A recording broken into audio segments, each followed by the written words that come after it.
You'll need to be logged in or to create a new account before submitting your e-prescription request or requesting a refill.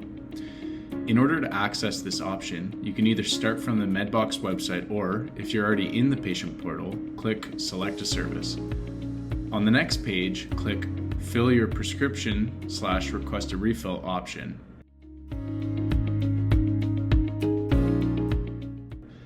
You'll be asked to provide additional information before submitting your request.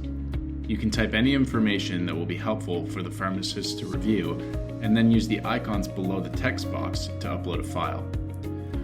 Once the request has been sent over, you'll see a new message thread in your Messages section where all the information that you entered will now be visible. You need to wait until the request has been processed by a MedBox pharmacist before you are connected. Once done, you'll then be able to chat with the pharmacist directly. You can initiate this flow more than once if you have multiple e-prescription or refill requests.